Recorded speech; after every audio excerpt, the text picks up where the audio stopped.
আল্লাহ তাআলা এই ভিডিওটি আপনার সামনে পাঠিয়েছেন আপনার প্রয়োজন আছে তাই। আল্লাহ তাআলা অত্যন্ত ভালোবেসে আমাদেরকে আমলটি দিয়েছেন।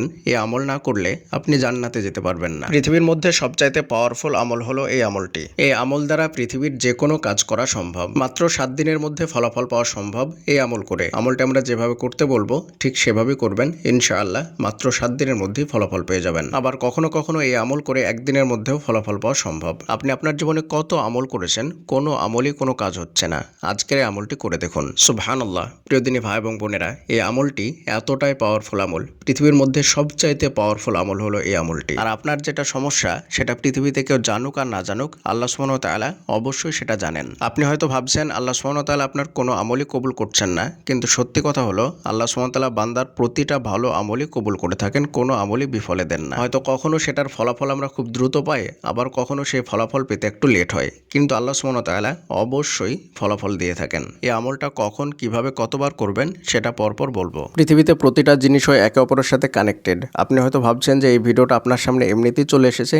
জি না, কখনোই না। এই ভিডিওটা এমনিতে আপনার সামনে আসেনি। এই ভিডিওর দ্বারা আপনার কোনো না কোনো উপকার হবে, তাই এই ভিডিওটা আপনার সামনে এসেছে। এখন এই ভিডিওতে যে কথাগুলো বলা হবে, যে আমল বলা হবে, সেই আমলগুলো আপনি করবেন কি করবেন না সেটা আপনার একান্ত ব্যক্তিগত ব্যাপার। এই পুরো ইউনিভার্সকে আল্লাহ সুবহানাহু ওয়া তাআলা সৃষ্টি করেছেন এবং এর মধ্যে যা কিছু আছে সব কিছুর দায়িত্ব আল্লাহ সুবহানাহু ওয়া তাআলার। আপনি হয়তো ভাবতে পারেন যে আল্লাহ সুবহানাহু ওয়া তাআলা আপনার বিষয়ে অবগত নয়। এটা আপনার সম্পূর্ণ ভুল ধারণা। আল্লাহ সুবহানাহু ওয়া তাআলা আপনার প্রত্যেকটা বিষয়কে পর্যবেক্ষণ করছেন। একটি হাদিসে কুদসির মধ্যে আল্লাহ সুবহানাহু ওয়া তাআলা বলছেন, বান্দা আমাকে যেমন ধারণা করে আমি তার সঙ্গে সেরকমই। যখন সে আমাকে মনে করে সে সময় আমি তার সঙ্গেই থাকি। সুতরাং সে আমাকে মনে মনে স্মরণ করলে তাকে আমিও মনে মনে স্মরণ করি। আমাকে সে মজলিসে স্মরণ করলে আমিও তাকে তাদের চাইতে ভালো মজলিসে স্মরণ করি। সে আমার দিকে 1 বিঘত এগিয়ে এলে আমি তার দিকে 1 হাত অগ্রসর হই। যদি সে আমার দিকে 1 হাত এগিয়ে আসে তবে আমি তার দিকে 1 বাহু এগিয়ে যাই। সে আমার দিকে হেঁটে অগ্রসর হলে আমি তার দিকে দৌড়ে এগিয়ে যাই। সুবহানাল্লাহ। প্রিয় দিনী ভাই এবং বোনেরা, আল্লাহ সুবহানাহু ওয়া তাআলা আমাদেরকে কত বেশি ভালোবাসেন সেই ভালোবাসার নিদর্শন হিসেবে হাদিসের মধ্যে তিনি বলছেন, আপনি আল্লাহকে যেমন ধারণা করবেন আল্লাহ সুবহানাহু ওয়া তাআলা আপনার সঙ্গে ঠিক তেমনটাই করবেন। আপনি যদি আল্লাহর উপরে ধারণা করেন যে আল্লাহ সুবহানাহু ওয়া তাআলা আপনার দোয়া কবুল করবেন, আপনি যেটা চান সেটা দিবেন এবং আপনার যেটা প্রয়োজন সেটা পূরণ করবেন, তাহলে অবশ্যই আপনার ধারণা অনুযায়ী আল্লাহ তাআলা আপনার সঙ্গে সেটাই করবেন। কিন্তু সবচাইতে দুঃখের বিষয় হলো আমরা আল্লাহর প্রতি সুধারণা কখনোই নিয়ে আসতে পারি না। সবসময় মনের মধ্যে ভয় থেকেই যায়। যতই কঠিন পরিস্থিতি হোক না কেন, কখনো আপনি ভাববেন না যে আপনি একা। যখনই আপনি আল্লাহকে মনে করেন তখনই আল্লাহ তাআলা আপনার সঙ্গী হয়ে যান। আল্লাহকে মনে মনে স্মরণ করলে আল্লাহ তাআলা আপনাকে মনে মনে স্মরণ করেন। আপনি যদি আল্লাহকে মজলিসে স্মরণ করেন তাহলে আল্লাহ তাআলা তার চাইতে ভালো মজলিসে স্মরণ করেন। আপনি যদি আল্লাহর দিকে সামান্য 1 বিঘত পরিমাণ আসেন তাহলে আল্লাহ তাআলা আপনার দিকে 1 গজ পরিমাণ চলে আসেন। আপনি হেঁটে আসলে আল্লাহ তাআলা আপনার দিকে দৌড়ে আসেন।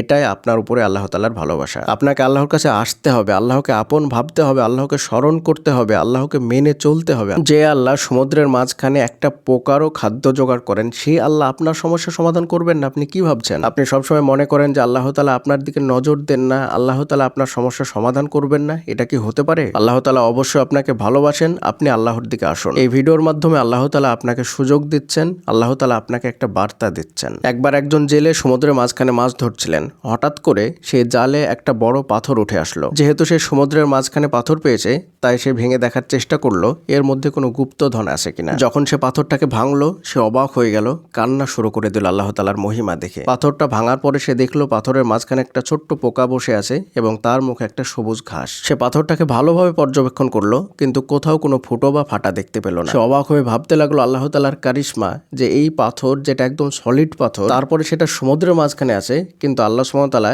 সেই পাথরের মাঝখানে বসে থাকা পোকাটার মুখেও সবুজ ঘাস পৌঁছে দিচ্ছেন। আপনি চিন্তা করুন আল্লাহ তাআলার কুদরত নিয়ে। আল্লাহ তাআলা সেই পোকাটার মুখেও ঘাস পৌঁছে দিচ্ছেন। ঠিক তেমনই ভাবে আল্লাহ সুবহানাহু ওয়া তাআলা আপনাকেও অনেক কিছু দিচ্ছেন, কিন্তু আপনি সেটা বোঝেন না বা বোঝার চেষ্টাও করেন না। আমরা এই ভিডিওতে যে আমল বলবো সে আমলটা করুন এবং এই ভিডিওর মধ্যে যে কথাগুলো বললাম সেগুলো ভালোভাবে বুঝুন বা বোঝার চেষ্টা করুন। এই কথাগুলো যদি আপনি ভালোভাবে বুঝতে পারেন তাহলে আপনার দোয়া অর্ধেক কবুল হয়ে যাবে। তো এবার চলুন আমরা হাদিস থেকে সেই আমলটি দেখে আসি। বেশ কয়েকটা হাদিস থেকে দেখবো আমলটি। এই হাদিসটি তিরমিজি শরীফের 3414 নম্বর হাদিস। উবাদা ইবনে সামিত রাদিয়াল্লাহু তাআলা আনহু আন রাসূলুল্লাহ রাসূলুল্লাহ সাল্লাল্লাহু আলাইহি ওয়াসাল্লাম ক্বালা মান তাআররা মিনাল লাইলি ফাকালা লা ইলাহা ইল্লাল্লাহু ওয়াহদাহু লা শারীকা লাহু লাহুল মুলকু ওয়া লাহুল হামদু ওয়া হুয়া আলা কুল্লি শাইইন কাদির ওয়া সুবহানাল্লাহি ওয়ালহামদুলিল্লাহি ওয়া লা ইলাহা ইল্লাল্লাহু আল্লাহু আকবার ওয়া লা হাওলা ওয়া লা কুওয়াতা ইল্লা বিল্লাহ সুম্মা ক্বালা রব্বিগফিরলি আও ক্বালা সুম্মা দাআ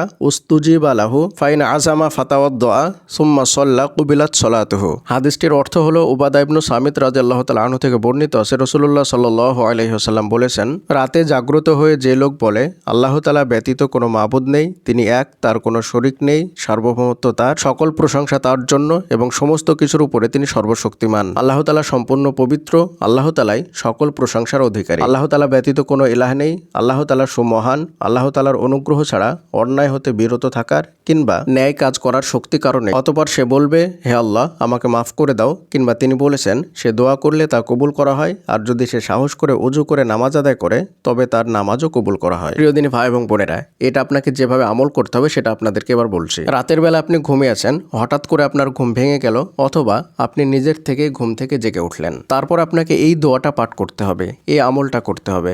লা ইলাহা ইল্লাল্লাহু ওয়াহদাহু লা শারীকা লাহু লাহুল মুলকু ওয়া লাহুল হামদু ওয়া হুয়া আলা কুল্লি শাইইন কাদির ওয়া সুবহানাল্লাহি ওয়ালহামদুলিল্লাহি ওয়া লা ইলাহা ইল্লাল্লাহু আল্লাহু আকবার ওয়া লা হাওলা ওয়া লা কুওয়াতা ইল্লা বিল্লাহ। এ পর্যন্ত বলার পরে তারপরে আপনি বলবেন রব্বিগফিরলি রব্বিগফিরলি রব্বিগফিরলি, অর্থাৎ হে আল্লাহ আপনি আমাকে ক্ষমা করুন, আপনি আমাকে ক্ষমা করুন, আপনি আমাকে ক্ষমা করুন। এরপর আপনি যে দোয়া করবেন সেই দোয়া আল্লাহ তাআলা কবুল করে নেবেন, এবং উঠে যদি আপনি ওযু করে সালাত আদায় করেন তাহলে সেই সালাতও আল্লাহ তাআলা কবুল করবেন। এটা গেল একটা আমল, কিন্তু এই দোয়াটারই আরো অনেকগুলো আমল আছে, সেগুলো আপনাদেরকে আরো পরপর বলছি আমি। তবে যে আমলটা বললাম সেটা করার জন্য আপনাকে অবশ্যই রাত্রে ঘুমানো প্রয়োজন আছে। ঘুম থেকে উঠে তারপরে যদি এই দোয়াটা পড়েন, এই আমলটা করেন, তবে আপনার দোয়া কবুল করা হবে। এরপরে যে হাদিসটি আমি আপনাদেরকে বলবো সেটি হলো বুখারী শরীফের 3293 নম্বর হাদিস। আন আবি হুরায়রাতা আন্না রাসূলুল্লাহ সাল্লাল্লাহু আলাইহি ওয়াসাল্লাম ক্বালা মান ক্বালা লা ইলাহা ইল্লাল্লাহু ওয়াহদাহু লা শারীকা লাহু লাহুল মুলকু ওয়া লাহুল হামদু ওয়া হুয়া আলা কুল্লি শাইইন কাদির ফি ইয়াউমি মিয়াতা মাররাতিন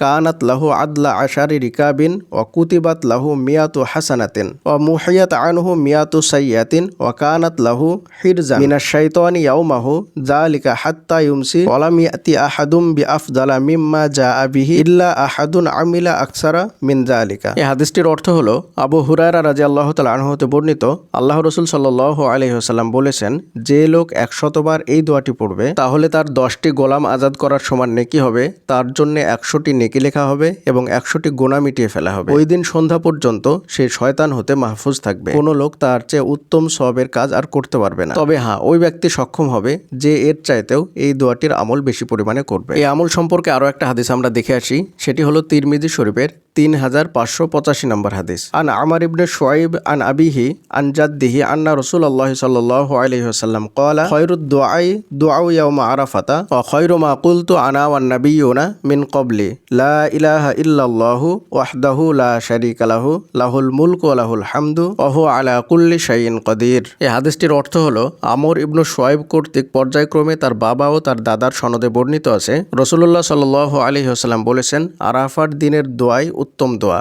আমিও আমার আগের নবীগণ যা বলেছিলেন তার মধ্যে সর্বোত্তম কথা লা ইলাহা ইল্লাল্লাহু ওয়াহদাহু লা শারীকা লাহু লাহুল মুলকু ওয়া লাহুল হামদু ওয়া হুয়া আলা কুল্লি শাইইন কাদির। এছাড়াও আবু দাউদ শরীফের 3102 নম্বর হাদিসের মধ্যে বর্ণিত হয়েছে, আন মুআজ ইবনে জাবালিন ক্বালা ক্বালা রাসূলুল্লাহ সাল্লাল্লাহু আলাইহি ওয়াসাল্লাম মান কানা আখিরু কালামিহি লা ইলাহা ইল্লাল্লাহু দাখালাল জান্নাহ। এই হাদিসের অর্থ হলো মুআজ ইবনে জাবাল রাদিয়াল্লাহু তাআলা আনহু থেকে বর্ণিত, তিনি বলেন রাসূলুল্লাহ সাল্লাল্লাহু আলাইহি ওয়াসাল্লাম বলেছেন, যে ব্যক্তির সর্বশেষ কালিমা হবে লা ইলাহা ইল্লাল্লাহ সে জান্নাতে প্রবেশ করবে। সুবহানাল্লাহ। প্রিয় দিনী ভাই এবং বোনেরা, এই কালেমা মৃত্যুর আগে যদি কেউ পড়ে মৃত্যুবরণ করে তাহলে সেই ব্যক্তি জান্নাতে প্রবেশ করবে। আর সবচাইতে বড় বিষয় হলো এই কালেমা না পড়লে কোনো ব্যক্তি মুসলিমই হতে পারবে না। ইসলামের 5টি স্তম্ভের মধ্যে সর্বপ্রথমে যেটা আছে সেটা হলো এই কালেমা। কালেমা, নামাজ, রোজা, হজ, যাকাত, এতটাই পাওয়ারফুল এই কালেমা, এতটাই পাওয়ারফুল এই আমল। এমনকি আপনি যত শক্তিশালী পাওয়ারফুল দোয়া দেখবেন প্রত্যেকটা দোয়ার মধ্যেই কিন্তু এই কালেমা আছে। যেমন আয়াতুল কুরসি অত্যন্ত পাওয়ারফুল একটি দোয়া।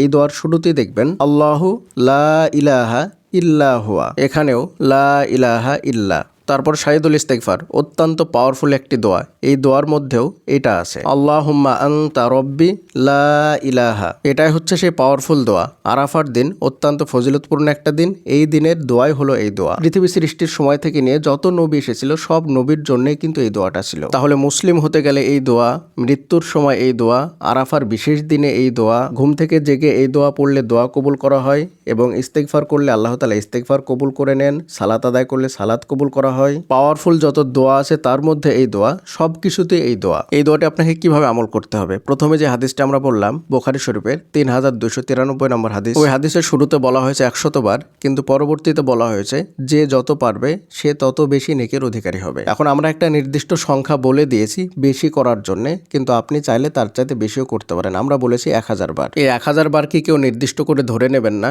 কারণ এটা করলে বিদআত হবে, গুনাহগার হবেন। আপনি যত বেশি করতে পারবেন তত বেশি করবেন। জাস্ট 1000 বার একটা সংখ্যা আমরা বলেছি। ফজরের পর থেকে নিয়ে সূর্য ওঠা পর্যন্ত এই সময়ের মধ্যে আপনি 300 বার করলেন। তারপর আবারও আসরের পর থেকে নিয়ে মাগরিব পর্যন্ত এই সময়ের মধ্যে আপনি 300 বার করলেন, তাহলে 600 বার হলো। এবং যখন আপনি রাত্রে ঘুমাতে যাবেন, ঘুমানোর আগে আপনি আর 400 বার করুন, তাহলে সর্বমোট 1000 বার হবে। আপনার কাছে যদি আরো পর্যাপ্ত সময় থাকে তাহলে আরো বেশি করুন, আর যদি আপনি না পারেন তাহলে কম করলেও হবে। এই হাদিসের মধ্যে নির্দিষ্ট কোনো সংখ্যা বেঁধে দেওয়া নেই, যদিও প্রথমের দিকে বলা আছে 100 বার, কিন্তু শেষের দিকে বলা হয়েছে যে যত বেশি করবে সে তত বেশি নেকির অধিকারী হবে। এই আমলটা করার পরে আপনি তাহাজ্জুদের সালাতে অত্যন্ত কান্নাকাটি করে বিনয়ের সাথে আল্লাহর কাছে দোয়া করবেন। দোয়ার সময় তাওহীদের ওসিলা দিয়ে দোয়া করবেন। ইনশাআল্লাহ আল্লাহ সুবহানাহু ওয়া তাআলা আপনার যত কঠিন দোয়াই হোক না কেন কবুল করে নেবেন। এই বিষয়ে আপনাদের কিছু জানার থাকলে অবশ্যই আমাদের ভিডিওর নিচে কমেন্ট করবেন। আর আপনারা যদি আপনাদের বাস্তব জীবনের দোয়া কবুলের গল্প আমাদের সঙ্গে শেয়ার করতে চান তাহলে আমাদের সঙ্গে শেয়ার করতে পারেন, আমাদের চ্যানেলে প্রচার করা হবে। আমরা আপনাদের মতো বাস্তব মানুষের জীবনের দোয়া কবুলের গল্পগুলো আমাদের চ্যানেলে প্রচার করে থাকি। দোয়া কবুলের গল্প পাঠানোর জন্য আমাদের ইমেল আইডি ব্যবহার করবেন। আমাদের ইমেল আইডি হলো khalidhasan6695@gmail.com। এটা আমরা ডেসক্রিপশনেও লিখে দিচ্ছি। আর আপনারা চাইলে আমাদের ফেসবুক পেজ ফলো করতে পারেন। আমাদের ফেসবুক পেজের নাম হলো ইসলামিক মোটিভেশনাল স্পিচ।